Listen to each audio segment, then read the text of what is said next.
Episode की शुरुआत में हमें ब्लड वुल्फ गैंग के अंदर दिखाया जाता है, जहाँ पे एक मेंबर ब्लड वुल्फ गैंग को पूरी तरीके से तबाह कर रहा था और इस वॉरियर को हमने एपिसोड 9 के एंड में देखा था। और फिर यहाँ से सीन शिफ्ट होकर हमें जूलियांग को दिखाया जाता है, जहाँ पे उसकी एक बंदा उसके पास आकर कहता है, मास्टर आपको यहाँ से चले जाना चाहिए, तब तक हम लोग उन्हें रोक लेंगे। तो जूलियांग भी कहता है, मैं तुम सबको यहाँ परेशानी में छोड़कर नहीं जा सकता। वो लोग यहाँ पे जब आएंगे तो मैं उनसे एंड तक फाइट करूंगा और इसी के साथ साथ ल्यूर और ल्यूफू को तुम लोगों को हर हाल में प्रोटेक्ट करना है, क्योंकि अगर इन्हें कुछ हो जाता है तो मैं शायद से चू क्वांगशेंग को कुछ जवाब दे पाऊँ। और फिर यहाँ से सीन शिफ्ट होता है, हमें सीलिंग एकेडमी के अंदर क्वांगशेंग को दिखाया जाता है, जहाँ पे क्वांगशेंग किंग से अपनी फैमिली के बारे में सभी चीजों के बारे में सुनने की बात कहता है। मुझे जल्द से जल्द अपनी फैमिली मेंबर्स के पास पहुँचना होगा। क्या तुम्हें पता है कि सीलिंग एकेडमी के अंदर कहाँ पे मुझे एक फ्लाइंग बीस्ट मिल सकता है जो कि सबसे फास्ट हो? तो ये सुनते किंग भी कहती है, हाँ तुम्हें मिल सकती है, लेकिन ऐसे बीस्ट तो सिर्फ एल्डर्स ही यूज करते हैं, पर तुम्हें शायद से ढूंढने से मिस क्यू के पास मिल जाए, क्योंकि उन्हीं के पास एक बीस्ट मौजूद है। क्वांगशेंग भी ज्यादा देरी ना करते हुए मिस क्यू के पास पहुंच जाता है, जहाँ पे पहुंचते जैसे ही वो मिस क्यू से इस बात के बारे में रिक्वेस्ट करता है, तो मिस क्यू बिना किसी हिचकिचाहट के तुरंत ही उसे अपने बीस्ट दे देती है, जिस वजह से क्वांगशेंग भी वहाँ से अपनी फैमिली के लिए निकल पड़ता है।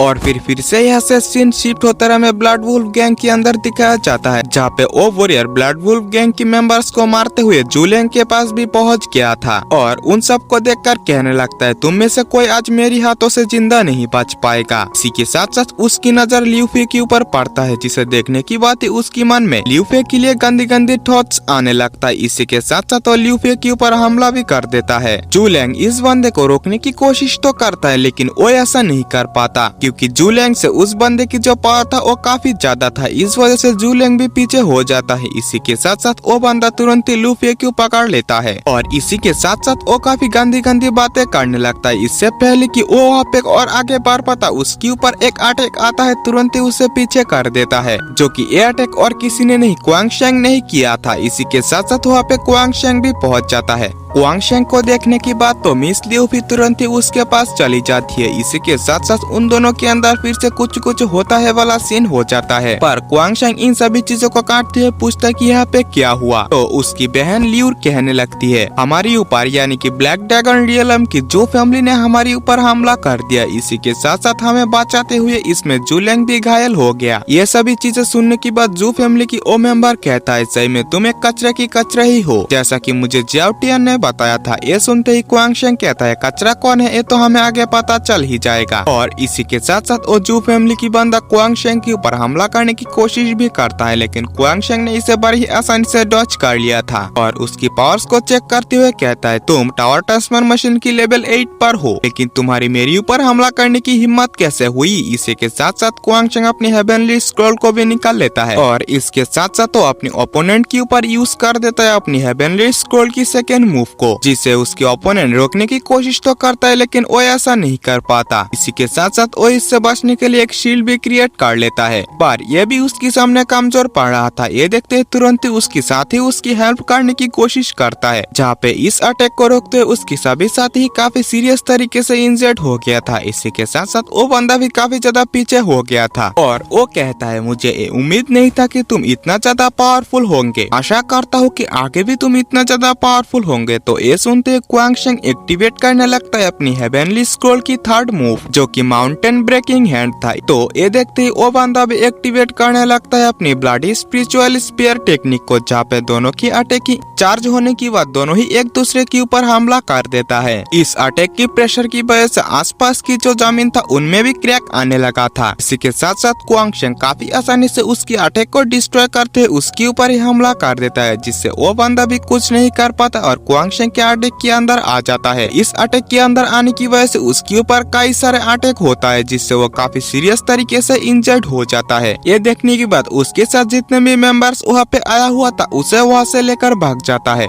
और जूलियांग तो क्वांगशेंग की इस तरह की पावर को देखकर पूरी तरीके से हक्का बक्का रह गया था और क्वांगशेंग से कहता है, आपने तो आज जू फैमिली को नाराज कर दिया, आप जब भी ब्लैक ड्रैगन रियलम के अंदर जाएंगे तब जू फैमिली इस बात की बदला आपसे जरूर से लेंगे और मैं भी कभी जू फैमिली की मेंबर हुआ करता था। पास्ट में मैं तो जू फैमिली की नया सक्सेसर था, यानी कि जू फैमिली की यंग मास्टर। इसी के साथ साथ मैं कुछ ही टाइम के अंदर लीडर की पोजीशन को भी इनहेरिट करने ही वाला था, लेकिन मेरी पीठ पीछे साजिश करते हुए मुझे नीचे गिरा दिया और मैं आज यहाँ पे छुपते हुए अपनी जिंदगी गुजर रहा हूँ। शायद से ये बात भी जू फैमिली वालों को हजम नहीं हुआ, इस वजह से उन्होंने आज मेरे ऊपर हमला करवा दिया। लेकिन कुछ ही देर में उन लोगों को एक लेडी की वॉइस सुनाई देने लगती है, जो कि कह रहा था फाइनली काफी अरसा ढूंढने की बाद मुझे एक नेचुरल कैप्टिवेटिंग बॉडी मिल गया। और फिर वो लेडी तुरंत ही उन लोगों के सामने आते हुए कहता है जू फैमिली के लड़कों ने मुझे सही बताया था, यहाँ पे एक नेचुरल कैप्टिवेटिंग बॉडी मिला है। इसी के साथ साथ वो ओल्ड लेडी तुरंत ही लियू फे को ट्रैप करते हुए अपने पास ले आती है। ये सभी चीजें देखने की बाद तो क्वांग शेंग को काफी ज्यादा गुस्सा आ गया था और वो तुरंत ही अलर्ट होकर अपनी हेवनली स्कूल की सेकंड मूव से उस औरत के ऊपर हमला कर देता है। पर उस ओल्ड लेडी ने एक ही हाथ से काफी इजीली क्वांग शेंग की अटैक को डिस्ट्रॉय कर दी थी और क्वांग शेंग से कहने लगती है तुम्हें इतना भी ज्यादा गुस्सा होने की जरूरत नहीं है, मेरी इरादा तुम्हारी लवर को नुकसान पहुंचाना नहीं थी, मैं तो बस यही चाहता हूँ कि तुम्हारी लवर मेरी डिसाइपल बने। क्वांग शेंग गुस्से में कहता है क्या तुम्हें लगता है कि मैं तुम्हारी बातों पर यकीन करूंगा? तो ये सुनते ही वो ओल्ड लेडी फिर से कहती है मैं किंग जुआन सैंक्चुअरी से हूँ। इसी के साथ साथ क्या तुम्हें लगता है कि सीलिंग एकेडमी की वजह से मैं मेरी बातों से पीछे हटूंगा? इसी के साथ साथ इससे मुझे घंटा भी फर्क नहीं पड़ता और तुम्हारी स्ट्रेंथ को देखते हुए मुझे झूठ बोलने की भी जरूरत नहीं है। ये सुनने की बात तो क्वांग शेंग काफी ज्यादा गुस्से में आ गया था। इसी के साथ साथ वो अपने पावरफुल मूव को एक्टिवेट करते हुए कहने लगता है मेरी जिंदा रहते हुए मैं कभी भी ऐसा होने ही नहीं दूंगा। क्वांग शेंग की ऐसी स्ट्रेंथ को देखकर वो लेडी फिर से कहती है इसके पास इतना भयानक स्ट्रेंथ कहाँ से आई? और वो तुरंत ही क्वांग शेंग को ट्रैप कर लेती है। ये देखने की बात तो क्वांग शेंग सोचता है एक 19 की एक्सपर्ट भी मुझे ऐसे सील नहीं कर सकता, आखिरकार ये लेडी आती कहाँ से है? और फिर वो ओल्ड लेडी तुरंत ही अपनी एक फिनिक्स स्पिरिट टेक्निक से क्वांग शेंग के ऊपर हमला कर देती है। ये देखने की बात तो क्वांग शेंग को बचाने के लिए उसके सामने लियूर आ जाती है। जैसे ही ये अटैक लियूर से टकराती है लियूर की बॉडी पूरी तरीके से फ्रीज होने लगती है। इसी के साथ साथ वहाँ के आसपास की टेम्परेचर भी नीचे गिरने लगती है,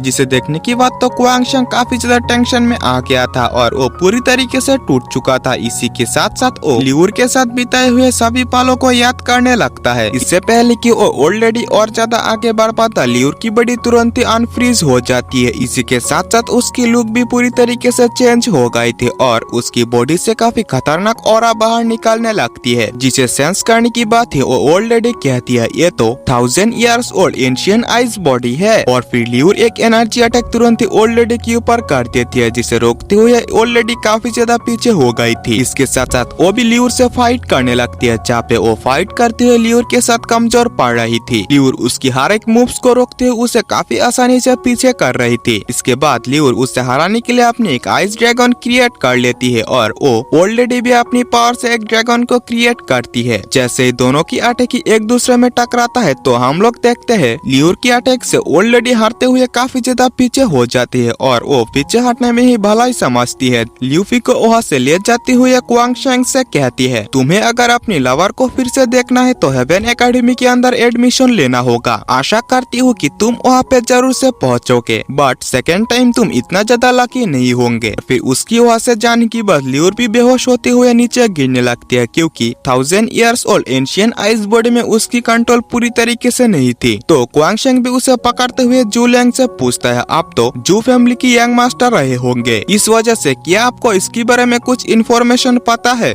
जू लैंग कहता है मैं पूरी तरीके से श्योर तो नहीं हूँ, बट उसके कपड़े को देखते हुए मुझे लगता है ये किंग जुआन सेंचुरी की होली हॉल से होंगे। उनकी आर्मी बेस इतना ज्यादा बड़ी तो नहीं है, लेकिन फिर भी वहाँ की हर एक मेंबर बेस्ट कल्टीवेटर्स में से एक है। इसी के साथ साथ वहाँ की जो एल्डर है वो पूरी तरीके से अलग है। मुझे यकीन है कि वो लोग ल्यूफे के साथ कोई ऐसा वैसा काम तो नहीं करेगा। इसी के साथ साथ उसने कही थी कि वो ल्यूफे को अपनी डिसाइपल बनाना चाहती है। और फिर क्वांग शेंग कहता है इस फाइट में लियूर भी काफी इंजर्ड हो गई है, इस वजह से इसके इलाज के लिए मुझे सीलिंग एकेडमी में जाना होगा। मिस्टर जू लैंग अपना ख्याल रखना, अगली बार हम फिर कभी मिलेंगे। और फिर क्वांग शेंग वहाँ से सीलिंग एकेडमी के लिए निकल पड़ता है, जहाँ पे जाते हुए क्वांग शेंग सोचता है, यानी कि उस ओल्ड लेडी से कहता है मुझे आशा है कि तुम ल्यूफे को कोई भी नुकसान नहीं पहुँचाओगे। अगर ऐसा कुछ हुआ भी तुम्हारे साथ साथ मैं उस होली प्लेस को पूरी तरीके से तबाह कर दूंगा। और इसी के साथ साथ ये एपिसोड यहीं पे एंड होता है। तो अगर आप आप लोगों को वीडियो जरा से भी अच्छा लगा चैनल को सब्सक्राइब करके वीडियो को एक लाइक जरूर से कर देना। और इसी के साथ साथ आपकी कोई भी दोस्त हो ऐसी वीडियो देखना पसंद करते हैं तो उसके साथ शेयर जरूर से करना, क्योंकि इससे मुझे काफी ज्यादा मोटिवेशन मिलता है। मिलते हैं नेक्स्ट वीडियो में, बाय बाय।